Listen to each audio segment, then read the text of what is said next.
Once there was a very rich gentleman who lost his wife, and having loved her exceedingly, he was very sorry when she died. Finding himself quite unhappy for her loss, he resolved to marry a second time, thinking by this means he should be as happy as before. Unfortunately, however, the lady he chanced to fix upon was the proudest and most haughty woman ever known. She was always out of humour with everyone. Nobody could please her, and she had returned the civilities of those about her with the most affronting disdain. She had 2 daughters by a former husband. These she brought up to be proud and idle. Indeed, temper and behaviour, they perfectly resembled their mother. They did not love their books, and they would not learn to work. In short, they were disliked by everybody. The gentleman on his side too had a daughter, who in sweetness of temper and carriage was the exact likeness of her own mother, whose death he had so much lamented, and whose tender care of the little girl he was in hopes to see replaced by that of his new bride. But scarcely was the marriage ceremony over before his wife began to show her real temper. She could not bear the pretty little girl, because her sweet obliging manners made those of her own daughters appear 1,000 times the more odious and disagreeable. She therefore ordered her to live in the kitchen, and if ever she brought anything into the parlour, always scolded her until she was out of sight. She made her work with the servants in washing the dishes and rubbing the tables and chairs. It was her place to clean the madam's chamber, and that of the misses, her daughters, which was all inlaid, had beds of the newest fashion, and looking glasses so long and broad that they saw themselves from head to foot in them, while the little creature herself was forced to sleep up in a sorry garret, upon a wretched straw bed, without curtains, or anything to make her comfortable. The poor child bore this with the greatest patience, not daring to complain to her father, who she feared would only reprove her, for she saw that his wife governed him entirely. When she had done all her work, she used to sit in the chimney corner among the cinders, so that in the house she went by the name of Cinderbreech.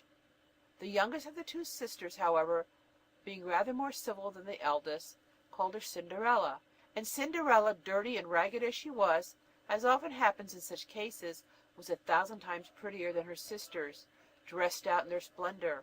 It happened that a king's son gave a ball, to which he invited all the persons of fashion in the country. Our 2 misses were of the number, for the king's son did not know how disagreeable they were, but supposed, as they were so much indulged, that they were extremely amiable. He did not invite Cinderella, for he had never heard of her. The 2 sisters began immediately to be very busy in preparing for the happy day. Nothing could exceed their joy. Every moment of their time was spent in fancying such gowns, shoes, and head dresses as set them off to the greatest advantage.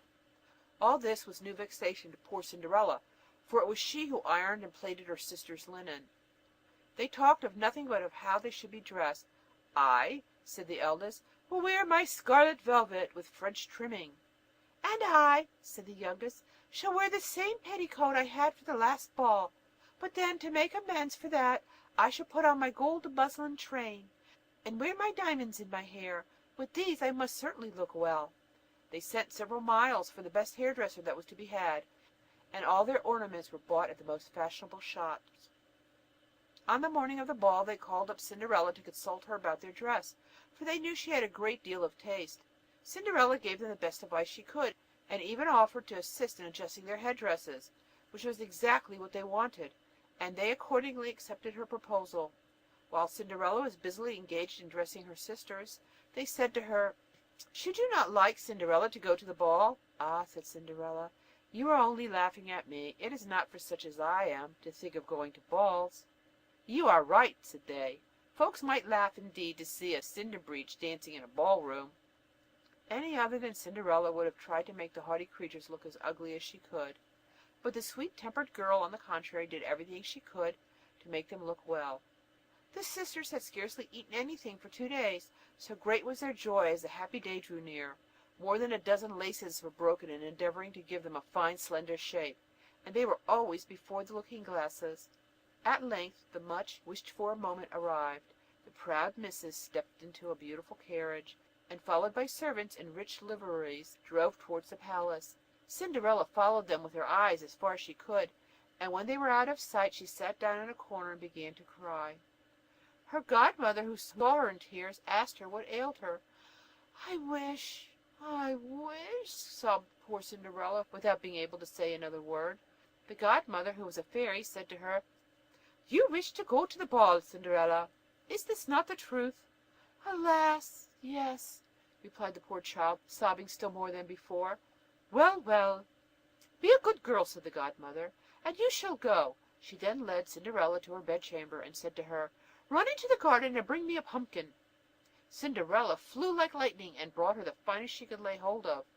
Her godmother scooped out the inside, leaving nothing but the rind. Then she struck it with her wand, and the pumpkin instantly became a fine coach, gilded all over with gold. She then looked into her mousetrap, where she found 6 mice, all alive and brisk. She told Cinderella to lift up the door of the trap very gently, and as the mice passed out, she touched them one by one with her wand, and each immediately became a beautiful horse of fine dapple gray mouse color. Here, my child, said the godmother, is a coach and horses too, as fine as your sister's. But what shall we do for a postilion? I will run, said Cinderella, and see if there is not a rat in the trap. If I find one, he will do very well for a postilion. Well thought of, my child, said her godmother. Make what haste you can. Cinderella brought the rat trap, which to her great joy contained 3 of the largest rats ever seen. The fairy chose the one which had the longest beard, and touching him with her wand, he was instantly turned into a handsome postilion, with the finest pair of whiskers imaginable. She sat next to Cinderella. Go again into the garden, and you will find 6 lizards behind the watering pot. Bring them hither. This was no sooner done than with a stroke from the fairy's wand they were changed into 6 footmen, who all jumped up behind the coach in their lace liveries, and stood side by side as cleverly as if they had been used to do nothing else the whole of their lives. The fairy then said to Cinderella, Well, my dear, is not this an equipage as you could wish for, to take you to the ball? Are you not delighted with it? Yes, replied Cinderella with hesitation, but must I go thither in these filthy rags? Her godmother touched her with the wand, and her rags instantly became the most magnificent apparel, ornamented with the most costly jewels in the whole world. To these she added a beautiful pair of glass slippers, and bade her set out for the palace. The fairy, however, before she took leave of Cinderella, strictly charged her on no account whatever, should she stay but a single moment after that time, her coach would again become a pumpkin, her horses mice, her footmen lizards, and her clothes be changed to filthy rags. Cinderella did not fail to promise all her godmother desired of her, and almost wild with joy, drove away to the palace.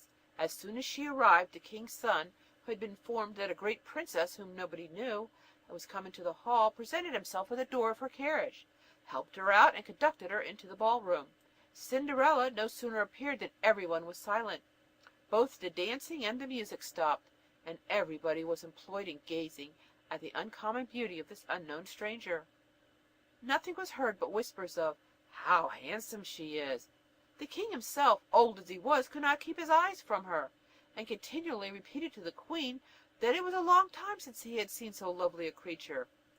The ladies endeavored to find out how her clothes were made, that they might get some of the same pattern for themselves the next day, should they be lucky enough to meet with such handsome materials, and such good work people to make them.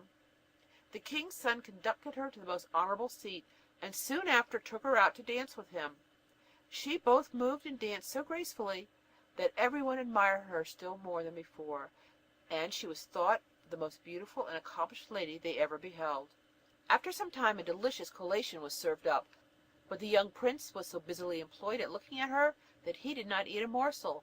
Cinderella seated herself near her sisters, paid them 1,000 attentions, and offered them a part of the oranges and sweetmeats which the prince had presented her, while they on their part were quite astonished at these civilities from a lady whom they did not know. As they were conversing together, Cinderella heard the clock strike 11 3/4. She rose from her seat, curtsied to the company, and hastened away as fast as she could. As soon as she got home she flew to her godmother, and after thanking her 1,000 times, told her she would give the whole world to be able to go again to the ball the next day, for the king's son had entreated her to be there. While she was telling her godmother everything that had happened to her at the ball, the 2 sisters knocked a loud rat-a-tat at the door, which Cinderella opened. "How late you have stayed," said she, yawning and rubbing her eyes and stretching herself as if just awakened out of her sleep, though she had in truth felt no desire for sleep since they left her. "If you had been at the ball," said one of her sisters, "let me tell you, you would not have been sleepy. there came thither the handsomest, yes, the very handsomest princess ever beheld. She paid us 1,000 attentions, and made us take part of the oranges and sweetmeats the prince had given her. Cinderella could hardly contain herself for joy. She asked her sisters the name of this princess, to which they replied that nobody had been able to discover who she was, that the king's son was extremely grieved on that account, and had offered a large reward to any person who could find out where she came from. Cinderella smiled and said, "How very beautiful she must be! How fortunate you are! Ah, could I but see her for a single moment! Dear Miss Charlotte, lend me only the yellow gown you wear every day, and let me go to see her." "Oh yes, I warrant you. Lend my clothes to a cinder breach? Do you really suppose me to be such a fool? No, pray, Miss Forward, mind your proper business, and leave dress and balls to your betters." Cinderella expected some such answer, and was by no means sorry, for she would have been sadly at loss what to do, had her sister lent her the clothes she asked of her. The next day the two sisters again appeared at the ball, and so did Cinderella, but dressed much more magnificently than the night before. The king's son was continually at her side, and said the most obliging things imaginable to her. The charming young creature was far from being tired of all the agreeable things she met with. On the contrary, she was so delighted with them, she entirely forgot the charge her godmother had given her. Cinderella at last heard the striking of the clock, and counted 1, 2, 3 on till she came to 12, though she thought that it could be but 11 at the most. She got up and flew as nimbly as a deer out of the ballroom. The prince then tried to overtake her, but poor Cinderella's fright made her run the faster. However, in her great hurry she dropped one of her glass slippers from her foot, which the prince stooped down and picked up, and took the greatest care of it possible. Cinderella got home tired and out of breath, in her old clothes, without either coach or footman, and having nothing left of her magnificence but the fellow of the glass slipper which she had dropped. In the meanwhile the prince had inquired of all his guards at the palace gates if they had not seen a magnificent princess pass out, and which way she went. The guards replied that no princess had passed the gates, and they had not seen a creature but a little ragged girl, who looked more like a beggar than a princess. When the two sisters returned from the ball, Cinderella asked if they had been as much amused as the night before, and if the beautiful princess had been there.